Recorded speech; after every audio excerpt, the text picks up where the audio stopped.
He will come back 100% if you do this when we lose someone, whether through misunderstanding, mistakes, or even silence. The ache we feel is not just about them leaving. It is about something much deeper, the emptiness they once filled. Now when people walk away, our first impulse is to chase them, to explain ourselves, to plead. But understand this, neediness never pulls anyone closer. It only pushes them further away. If you want someone to return, you must first create a different kind of energy within yourself. You must become magnetic, not desperate. You must become so full within yourself that they can feel it, even from a distance. The truth is simple. We only long for what nourishes us. If you radiate stability, peace, and an unshakable presence, they will feel it. People are tired of chaos. They crave certainty. Be that, and they will come back. Not because you chased, but because you became irresistible. Heal yourself so deeply that their absence no longer defines you. Love yourself so fiercely that their approval becomes a bonus, not a necessity. This is the secret. When you no longer need them, they will want to come back. When you no longer wait for them, they will seek you. When your heart is whole again, it becomes a place worth returning to. When someone walks away from our lives, the first response for many is to panic. To cling, to reach out with trembling hands and say, "Come back." But human beings are far more sensitive, we realize. They can feel our energy even without words. When that energy comes from a place of fear, lack, or desperation, it creates an invisible pressure around us. That pressure doesn't draw people closer, it suffocates them. Desperation makes the other person feel responsible for our happiness, and no one wants to carry a burden like that. In contrast, fulfillment is light. It is open. It carries no weight for anyone else to bear. When you are full within yourself, when your sense of peace and joy is not tied to whether someone stays or leaves, people can feel it.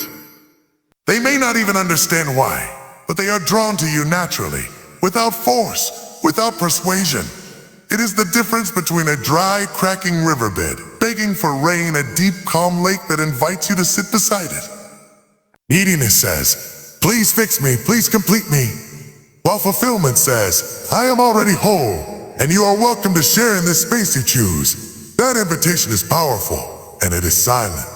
When you stop operating for me, stop pushing, you stop chasing.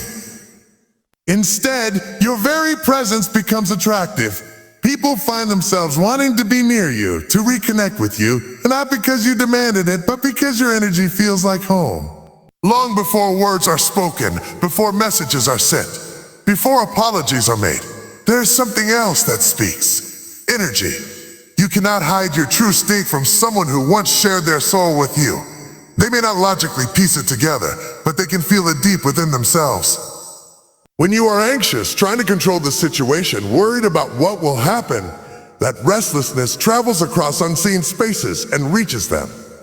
On the other hand, when your heart is steady, when you are no longer moved by fear or longing, when your presence becomes rooted like an ancient tree, that too reaches them. Words might say, "I'm fine," but if the energy underneath is trembling and desperate, the message is broken.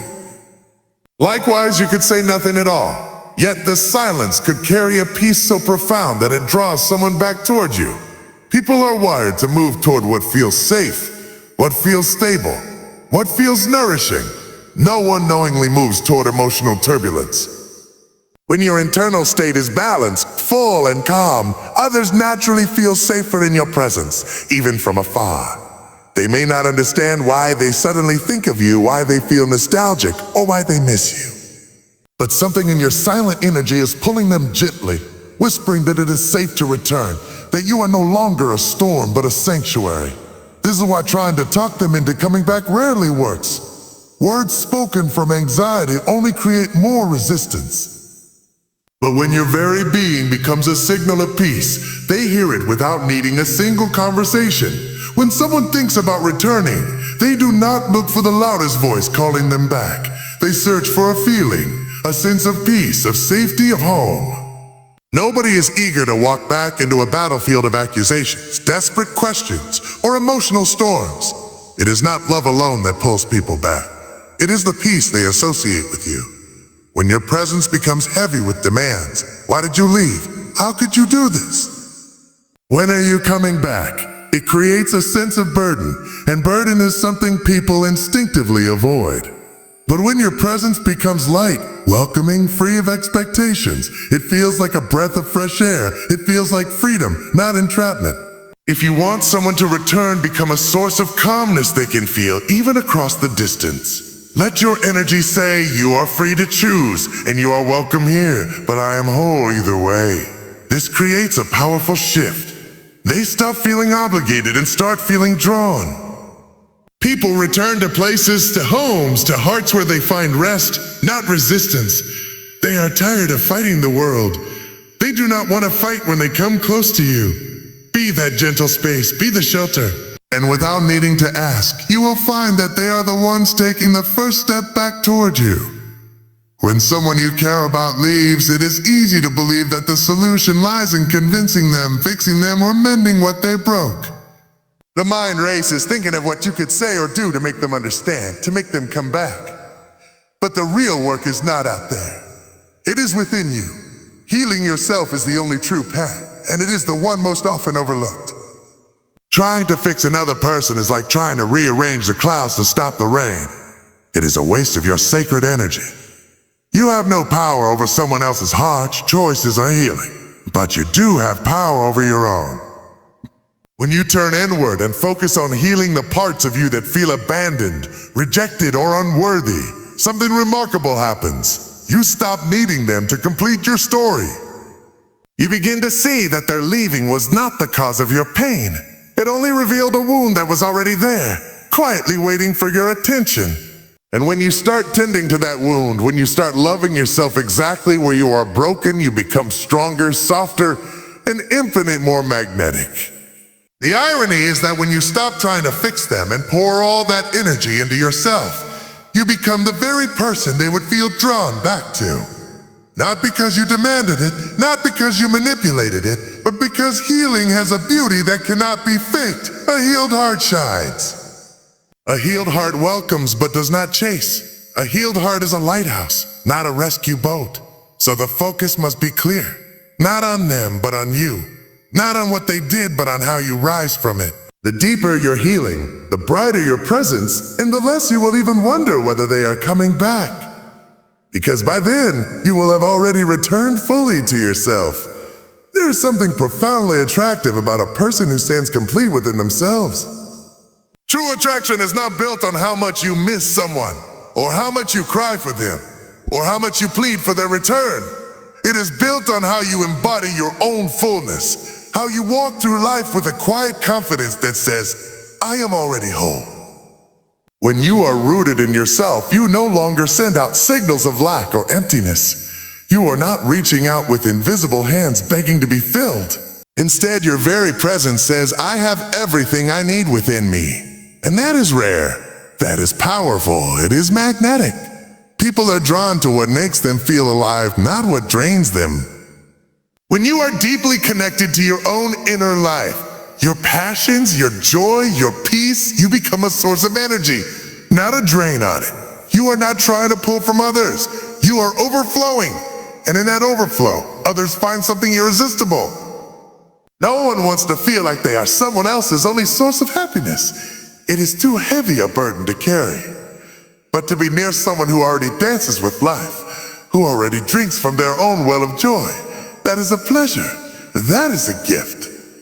You must become so full, so radiant, that the thought of being with you is not about obligation or fixing something broken, but about joining something beautiful that already exists. In your self-sufficiency, you are not denying connection. You are elevating it. Love that comes from fullness is the purest form of love. It demands nothing, it expects nothing, but it gives everything naturally, effortlessly. And when you embody that, you will find that those who once left will be drawn back. Not because you needed them, but because you became someone they cannot help but want to be near. There is a very different energy between chasing and receiving. Chasing is filled with restlessness. It is born from the fear of losing, from the belief that something vital exists outside of you, and that you must run after it before it slips away. Chasing makes the other person feel trapped, as if they are being pulled into something they are not ready for or do not fully choose. But receiving is entirely different. Receiving is rooted in stillness, in trust, in an unshakable knowing that what is meant for you will find its way without force. When you are in the space of receiving, you are not idle, you are simply aligned. You are alive, present, and open, but you are not grasping. You are not reaching with trembling hands towards something outside of yourself. When you stop chasing, you shift your entire vibration. You become a place of calmness rather than chaos, of invitation rather than demand.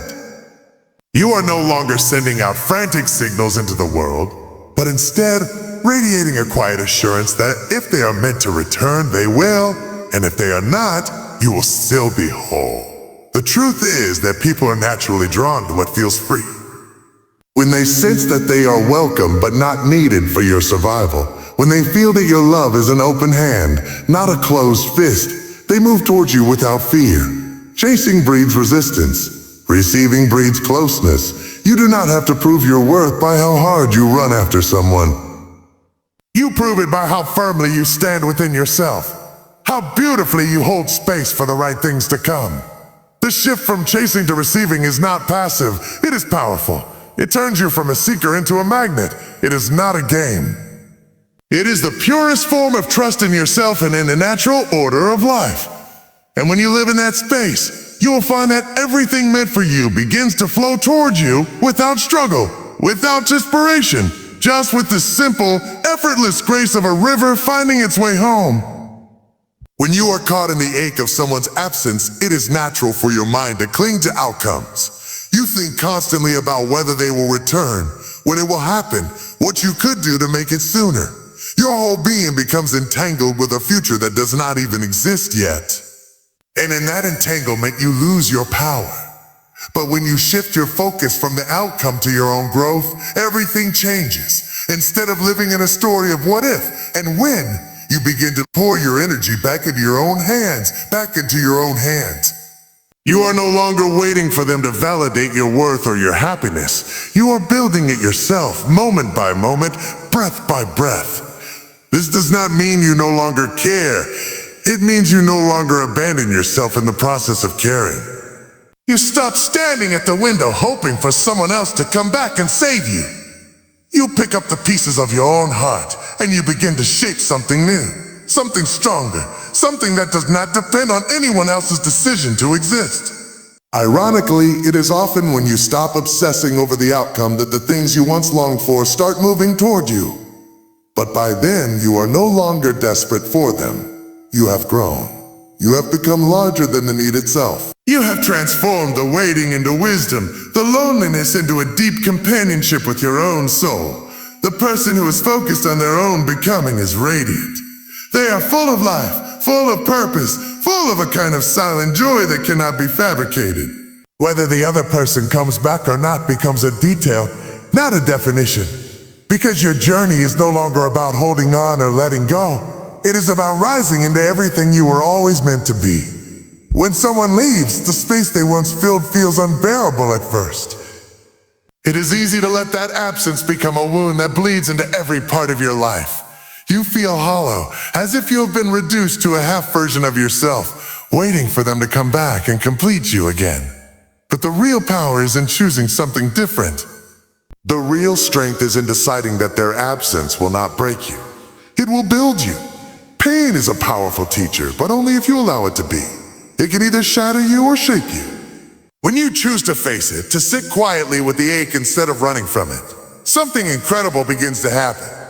You start to see that inside the hollow spaces is a raw, untamed power, a chance to recreate yourself from the ground up. Every tear you shed waters the roots of your own becoming. Every lonely night is a forge where a stronger, wiser version of you is being made. If you allow the absence to make you weaker, if you sit endlessly in despair, you miss the opportunity hidden within the loss. But if you rise, not in rebellion, not in hardness, but in quiet determination, you become something that no loss can ever destroy again. Strength is not the absence of pain. Strength is moving forward with the pain. It is choosing to take the brokenness and build something beautiful from it. It is deciding that you will not just survive, you will become more loving, more open, more powerful than you ever knew you could be. In this way, the person who left becomes not your destroyer, but your catalyst. Their absence becomes the fire that tempers you. Their silence becomes the space where you find your truest voice. Their goodbye becomes the beginning of your greatest return to yourself. Love, when it is pure, does not grasp or demand or insist. True love is like the sun. It shines because it is its nature to shine, not because it is trying to make anything happen.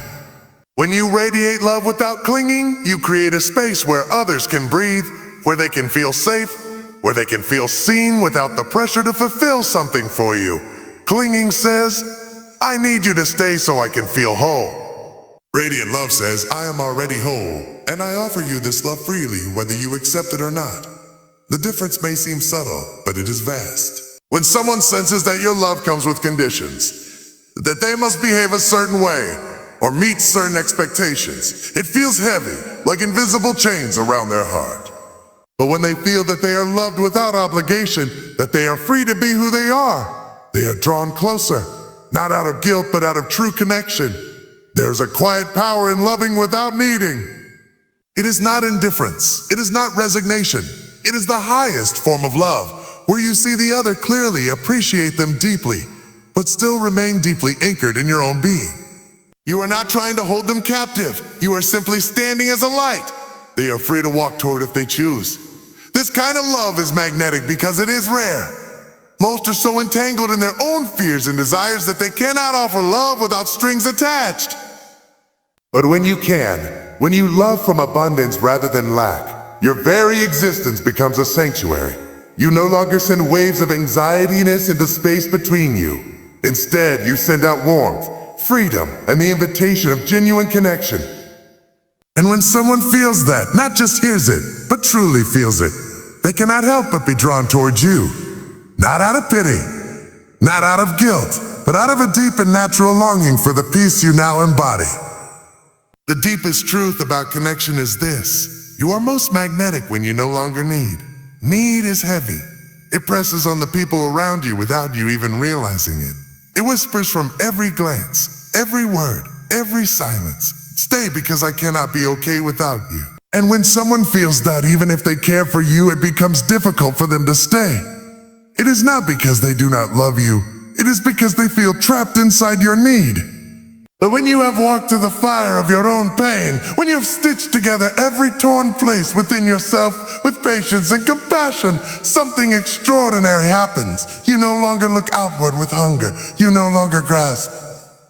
You no longer wait at the door measuring your worth by someone else's return. You become whole. And when you are whole, your energy changes completely. It is no longer pleading. It is no longer reaching. It is simply being. You walk into a room differently. You speak differently. Your silence becomes a sanctuary instead of a cry for help. Your eyes no longer search. They simply see. Your heart no longer leans forward with desperation. It stands tall in quiet offering. When you are whole, the need for them to return falls away. And that is exactly when they are drawn back, often without even knowing why. Because you are no longer trying to pull them, you are simply standing still, radiant in your completeness, and they find themselves moving toward you without force, without pressure, without fear. It is not manipulation. It is not a trick. It is the natural pull of life toward what feels alive, free and true. Brokenness seeks brokenness for comfort, but wholeness attracts with a deeper pull. When they feel that you do not need them, that your happiness is no longer dependent on their presence, they are free to choose you again, not out of guilt, not out of pity, but out of pure desire. This is the most powerful place you can stand, in your own heart, fully alive, fully sovereign. You are no longer offering them a piece of yourself, hoping they will complete the puzzle. You are offering them a seat at a feast that is already full, and people can feel the difference. It is here in your wholeness that true love is possible. Because love that comes from fullness is expansive, not controlling. It is generous, not demanding. It says, I'm already home within myself. You are welcome to enter, build it. And that kind of love is irresistible. So understand this. You are not here to chase, to plead, or to shrink yourself for love. You are here to become so complete within yourself that love finds you naturally, effortlessly, as rivers find their way to the ocean. Do not wait at closed doors. Do not diminish your spirit for the hope of someone's return. Instead, become so radiant, so full of life, that whether they come back or not, your life remains a celebration. Because the one who stands whole will never be left empty. And when you no longer need them to come back, that is when they will feel the pull they cannot resist. Not because you asked for it, but because you became the very thing they were always seeking. You are not here to be chosen. You are here to choose yourself first, completely, joyfully, unapologetically. And from that place of fullness, everything meant for you will find its way home.